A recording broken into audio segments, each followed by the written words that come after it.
길었던 지난 밤에 새로운 대통령 당선자가 가려졌습니다. 사실 수위를 달리던 경쟁하는 후보들의 경제정책이 대동소이하다 이런 주장도 있었는데요. 여하간 윤석열 대통령 당선자의 경제정책 기조는 역동적 혁신 성장 이렇게 정리를 할 수가 있겠네요. 민간이 주도하고 규제는 폐지하고 부동산 세제는 개편한다. 세금을 좀 전반적으로 줄이겠다는 뜻인데 앞으로 5월 10일 이후에 등장하게 될 새 정부의 경제 시나리오 우리는 또 어떤 세상을 보게 될까요?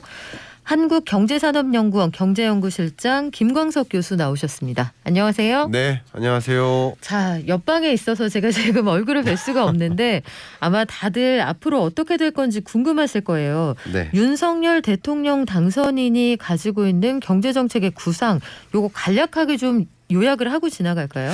요약은 바로 말씀하셨던 역동적 혁신 성장에 있다. 네. 그러니까 모든 리더들의 경제 정책의 방향성 두 가지 목표가 있을 텐데요. 하나가 성장, 다음 하나가 분배 아니겠습니까? 네. 근데 조금 더 분배보다는 성장에 집중하는 그런 경제 정책을 많이 이미부터 발표해 왔습니다. 지금 보면 구체적으로 주택을 250만 원 이상 공급한다. 세제를 개편한다. 또 자본시장을 활성화하겠다. 여러 가지 이런 의제들을 시장에 던져놓은 상황인데 우리 김광석 교수님이 보시기에는 새 정부가 해결해야 되는 가장 시급한 경제정책 과제 어떤 게 있습니까? 네, 지금 두 후보가 다 제시하지 않았던 공약이라고 생각하는데요. 바로 공급망 병목 현상 해결입니다. 근데 그거는 우리끼리 해결할 수 있는 문제가 아니잖아요, 교수님. 그러니까 우리끼리 해결할 수 있는 문제는 아니지만 외교적으로 혹은 통상이나 자원 정책적인 관점에서 해결할 수단들이 있거든요. 제가 그동안 제시했던 제안 중에 하나가 우리 소재공사 만들어야 된다 이런 말씀이었는데 대한소재공사, 그렇죠. 지적공사 같은 것처럼 그렇습니다. 네. 혹은 소재 뱅크 이런 것들을 만들어서 지금 원자재 공급망이 완전히 붕괴되고 또 러시아 사태 때문에 더 장기화될 수 있습니다. 이게 결국 스태그플레이션을 만들고 있고요. 네. 이것들은 지금 당장 긴급하게 대응을 해야 되는 과제이기 때문에 또 현 정부의 정책 방향 소위 소재 부품 장비 국산화 소부장 있잖아요. 네. 그런 기조와 맞물려서 계속 단행할 수 있기 때문에 당장 시급하게 해결해야 될 과제가 아닌가 생각이 돼요. 소재 뱅크 이거 좋네요. 저는 뱅크 받고 벙커로 가는 게 어떨까? 소재 벙커. 네. 약간 긴장감이 필요하잖아요. 불화수소 때 우리가 재고가 달려서 난리가 났었는데 이게 일개의 기업이 재고를 쌓아두기에는 비용 부담이나 리스크 부담이 만만치가 않거든요. 좋은 정책인 것 같은데 네. 공약이라는 게 결국은 약간 이런 성격이 있지 않습니까? 결혼하기 전에 손에 물 한 방울 안 묻히게 해줄게 라고 공약을 하는데 막상 결혼하고 나면은 날마다 묻히게 되는 경우가 많단 말이에요. 네. 교수님 보시기에는 공약으로 열거가 되었습니다만 좀 걱정된다. 이게 될까 싶은 이런 부분도 있어요. 보통 어떻게 하겠다라는 어떤 정책 방향은 대부분 가능할 수도 있겠지만 목표에 해당하는 그런 숫자적인 공약은 좀 달성 가능하기가 어렵지 않을까 생각을 하는데요. 그거 하나가 이제 잠재 성장률 4% 목표. 한국 경제 잠재 성장률이 네. 지금 대략 한 2에서 2.5%라고 한다면 이거는 단기간 안에 해결할 수 있는 일이 아니기 때문에 특히 인구 변화라든가 대외 관계, 산업 구조 이런 것들을 고려해서 단기간 안에 잠재 성장률을 이렇게 끌어올리는 데는 한계가 있습니다. 물론 그렇게 갔으면 좋겠습니다만 그 구조적인 대응 전략 이런 것들을 더 고민하면서 목표를 이루어 주셨으면 좋겠습니다. 잠재 성장률이라는 게요. 우리가 네. 명목 GDP도 있고 실질 GDP도 있습니다만 그거랑 좀 다른 것 같은데 어떤 개념인지 설명을 좀 해주세요. 그냥 우리가 생각하는 그 경제 성장률은 실제 성과라고 볼 수 있겠어요. 근데 이 사람의 몸을 보면 이 사람 헤비급이야. 그러면 네. 이 정도 무게를 들어 올릴 수 있을 것 같아. 그런 게 있잖아요. 네. 그게 마치 잠재 성장률의 개념이에요. 그 나라의 경제 구조나 산업 구조 또 인구 구조 이런 것들을 고려하면 이 나라 경제는 대략 2.5% 성장할 것 같아라는 그 체질 자체를 보여주는 게 잠재 성장률이거든요.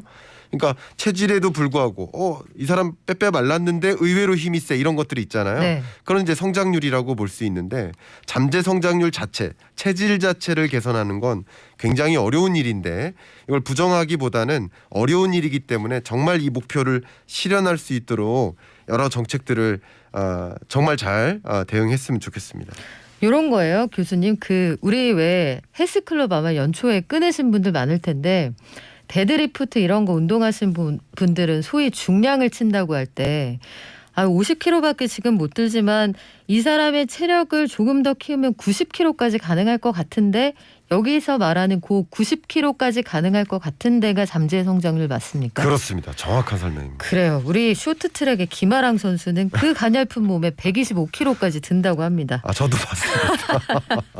자, 우리 예. 부동산 관련해서는 네. 저희가 내일 다시 한번 새 정부가 추구하게 될 부동산 정책들 준비를 하고 있는데 일단 공약대로 한다면 주택 공급은 무조건 늘어난다 이렇게 생각을 해도 됩니까? 예, 맞습니다. 이거는 두 후보가 똑같은 방향을 제시했었어요.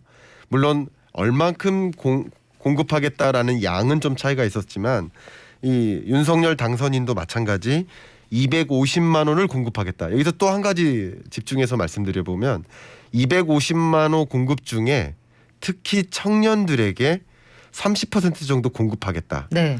이 청년들에게 공급한 30%는 소위 여러분 사회초년생이나 신혼부부 여러분들이 2022년에 지금 기존 주택 사야 되나 뭐 이런 고민들 하실 수도 있는데 저는 오히려 나를 무주택자로 만들어서 이 공약의 대상으로 만드는 게 더 적절한 스탠스가 아닐까 좀 의견을 드려보고 싶어요. 그래요. 그러면 구체적으로 만약에 교수님이 이걸 경제정책으로 디자인한다 그러면 어떻게 하시겠어요? 저 같은 경우 뭐 지금 현재 윤석열 후보도 당선인도 뭐 그 얘기를 했지만 공급이라는 측면이 공급하겠다고 한다고 다 되는 게 아니거든요. 왜냐하면 현 정부도 주택 공급 폭탄이다라는 말을 계속했지만 네. 실제 공급이 이루어지지 않았었거든요. 지금 보시니까 민간 주도가 200만 호예요. 250만 호 중에 그리고 50만 호는 공공 주도의 성격인데 이 민간 주도를 더 많은 비중을 두고 있기 때문에 말 그대로의 건설 시장의 규제를 대폭 완화하는 과정에서 실제 민간 기업들이 200만 호 이상을 공급할 수 있게 유도할 수 있다고 생각이 돼요. 저는 그런 전략을 좀 제시하고 싶어요. 그래서 아마도 앞으로 규제 완화 이런 이슈들이 속속 등장을 할 것 같습니다. 윤석열 당선인이 사전에 공약한 내용은 규제 전담 기구를 신설하고 80여 개 대표 규제를 즉각 철폐한다 이런 내용인데 상황은 좀 지켜봐야겠고요. 세제 완화, 대출 규제를 풀어준다 이런 얘기도 있었어요. 네, 맞습니다. 문재인 정부의 특징 중에 하나가 이제 부동산 정책을 놓고 본다면 가격을 안정화하겠다. 목표가. 가격을 떨어뜨리겠다. 물론 네. 그 목표대로 이루어졌다 여부를 판단하고자 하는 게 아니라 이 목표 자체가 가격 안정화를 이루어서 집을 못 가진 자가 집 가질 수 있게 만들겠다. 이게 방향성이었고요. 윤석열 당선인의 경우에는 방향성 자체가 완전히 다르죠. 거래를 활성화하겠다. 거래를 활성화하게 하려면 이 세금 부담을 완화해야만 한다. 그 세금 부담하면은 보유세라든가 또 종합부동산세, 거래세에 해당되죠. 양도세 뭐 이런 것들을 대폭 완화해서 거래를 활성화할 수 있도록 만들겠다. 이렇게 하면서 거래가 활성화되니까 그게 경기 부양에 도움이 된다. 이런 방향으로 정책들을 단행해 나갈 것이죠. 일단 이게 아마 갈 길이 멀 겁니다. 세목 또 국세와 지방세를 통합하는 과정 이런 것들도 좀 지난한 과정이 있을 것이고 용처가 다르잖아요, 교수님. 그렇죠. 종부세하고 재산세 이 비용이 쓰이는 곳이 다르기 때문에 이 상황을 좀 지켜봐야겠는데 가장 쟁점이 됐던 거 말씀하신 그 보유세 세제를 개편한다는 거 하나하고 네. 다른 한 가지가 최근에 나오는 재개발, 재건축 규제를 완화한다 이 부분이에요. 네. 서울시도 최근에 그 이른바 35층로를 폐지해서 이제는 한강변에 50층 아파트가 등장할 수도 있다 이런 얘기가 나오는데 앞으로 어떻게 될까요? 네, 맞습니다. 서울시는 35층 룰을 폐지한 그 배경이 말 그대로 이제 보수 정당에서 당선이 됐기 때문에 서울시장이 그렇기 때문에 이런 방향으로 그러니까 소위 말하는 재건축이나 리모델링 규제를 대폭 완화하는 방향으로 그렇게 하면서 거래를 활성화하고 건설 시장을 일으키고 이런 데 초점을 두고 있기 때문에 그런 방향으로 움직일 텐데 말씀 방금 하셨던 것처럼 초과 이익 환수제를 대폭 완화함으로써 그리고 세권 용적률을 완화함으로써 공급량을 또 늘리고요. 또 재건축 초과이익 환수제를 통해서 이걸 완화함으로써 기업들이 적극적으로 이 리모델링 사업이라든가 이런 영역에 재건축 사업에 적극적으로 뛰어들 수 있도록 유도하겠다라는 것이죠. 그래요. 여러 가지 의견이 좀 엇갈립니다. 청취자들의 의견 많이 주고 계시는데 우리 우주의 마녀님은 고민이 좀 많으시군요. 고층 아파트 왕창 짓는다고 합시다. 교통 문제는 어떻게 해결할 건지 궁금합니다. 맞습니다. 이런 부분 반드시 풀어야 하는 문제인 게 항상 두 가지 의견이 엇갈리죠. 공급이 좋은 지역이 부족하니 높이 지을 수밖에 없지 않느냐. 이게 효율적이다. 이런 의견이 한 가지 있고요. 다른 쪽에서는 이렇게 아파트를 지을 경우에는 원래 거기에 조합원들은 사실상 다른 사람 돈으로 집을 짓는 거다. 수익은 본인이 갖지만 비용은 전 사회가 나눠서 부담하는 게 이게 공평하냐 이런 주장들이 있습니다. 관련해서 아마 치열한 논쟁이 있지 않을까 이런 생각이 들고요. 주식시장에 대해서도 사실 그 양대 후보 간의 공약들이 굉장히 많았습니다. 네. 한쪽에서는 이른바 코스피 5천 시대를 연다고 했고 다른 쪽에서는 각종 세금을 폐지하겠다 이런 얘기를 했었는데 일단 어떻게 될까요?